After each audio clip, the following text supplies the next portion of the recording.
வணக்கம் நண்பர்களே. 27 நட்சத்திரங்கள் வரிசையில இதுவரைக்கும் நாம பூர நட்சத்திரம் வரைக்கும் பார்த்திருக்கோம். அந்த பூர நட்சத்திரத்தை தொடர்ந்து நம்ம இன்னைக்கு வீடியோல உத்தர நட்சத்திரத்தை பத்தி பார்க்க போறோம்.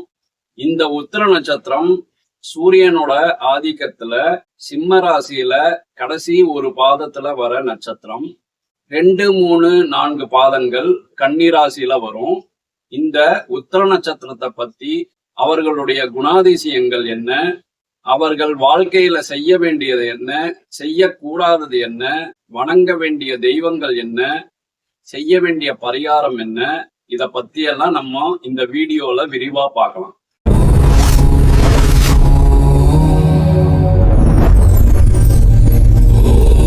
வணக்கம் நண்பர்களே, நான் உங்கள் காஷ்யப பி ராம்குமார், உங்கள் வாழ்வியலுக்கான வழிகாட்டி ஜோதிடர். இது நம்ம டிவைன் வேதா சேனல்.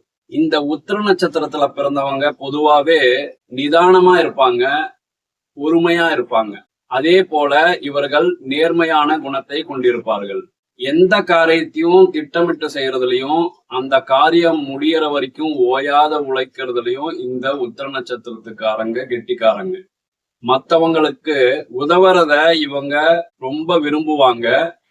பொதுவாவே சமூக சேவை செய்கிறவங்க இந்த உத்திர நட்சத்திரத்துல அதிகம் பிறந்திருப்பாங்க.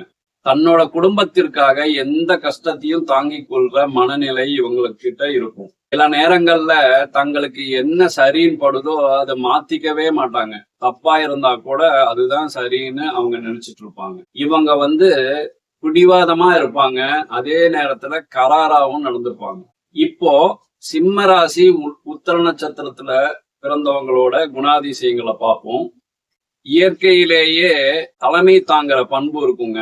இவங்க எந்த இடத்துல வேலை செஞ்சாலும் இல்ல ஏதாவது ஒரு அமைப்புல இருந்தாலும் ஒரு தலைமை பணி செய்யற இடத்துல இவங்க இருப்பாங்க. இவங்க நேர்மையா இருப்பாங்க, வளைஞ்சு கொடுத்து போக மாட்டாங்க. இவங்க பேச்சிலேயே ஒரு ராஜதோரணை தெரியும். அதே மாதிரி மத்தவங்க இவங்களுக்கு மதிப்பும் மரியாதையும் கொடுக்கணும்னு இவங்க நினைப்பாங்க.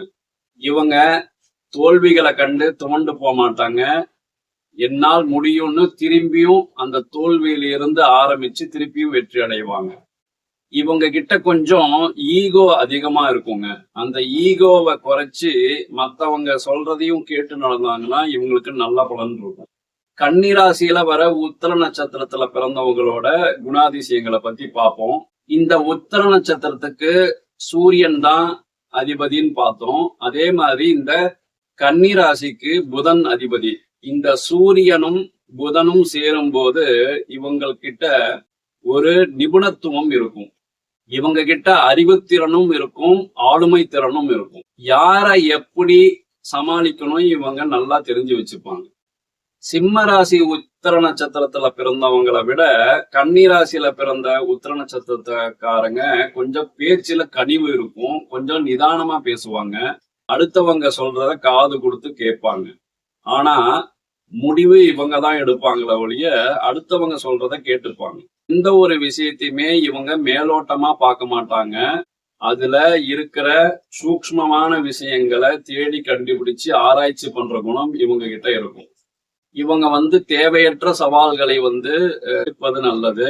எப்ப பார்த்தாலும் எதையாவது சிந்திச்சுக்கிட்டே இருப்பாங்க. இந்த உத்திர நட்சத்திரத்துல பிறந்தவங்க வாழ்க்கையில செய்ய வேண்டியது என்னன்னு பார்த்தா இவங்க நேர மேலாண்மையை ரொம்ப கடைபிடிக்கணுங்க.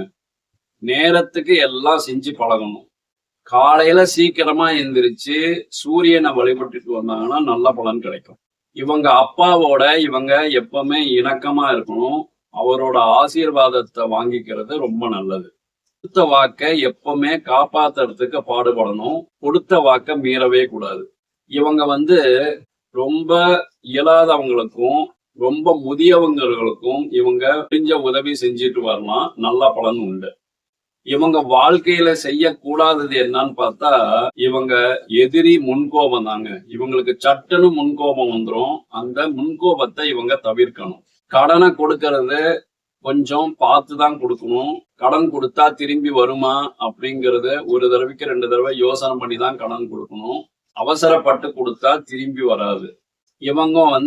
இவங்களை பத்தியே பெருமையா பேசிக்க கூடாது.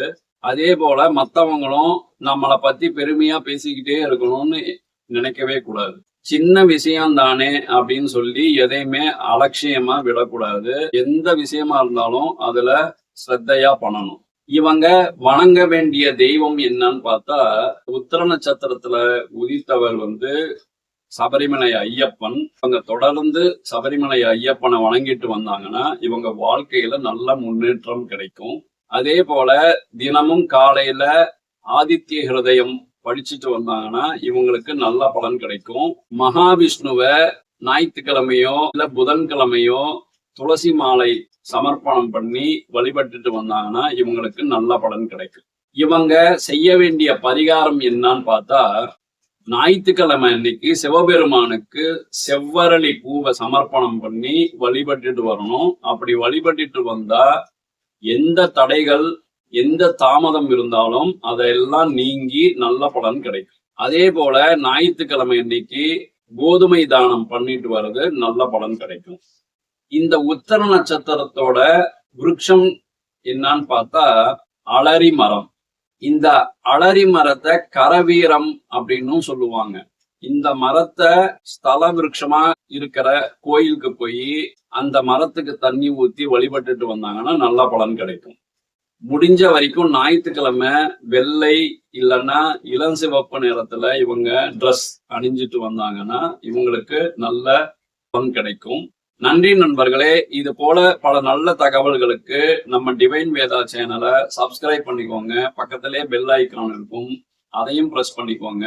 இந்த வீடியோவை உங்க ஃப்ரெண்ட்ஸுகளுக்கும் சொந்தக்காரங்களுக்கும் ஷேர் பண்ணுங்க. இந்த வீடியோவை பத்தின கமெண்ட்டை மறக்காம கமெண்ட் பண்ணுங்க. நம்ம வீடியோவை நிறைய பேர் பாக்குறீங்க, ஆனா கமெண்ட் பண்ண மாட்டேங்கிறீங்க. நல்லதை பகிர்வோம், நல்லதே நடக்கும். வாழ்க வையகம், வாழ்க வளமுடன். நன்றி, வணக்கம். வணக்கம் நண்பர்களே.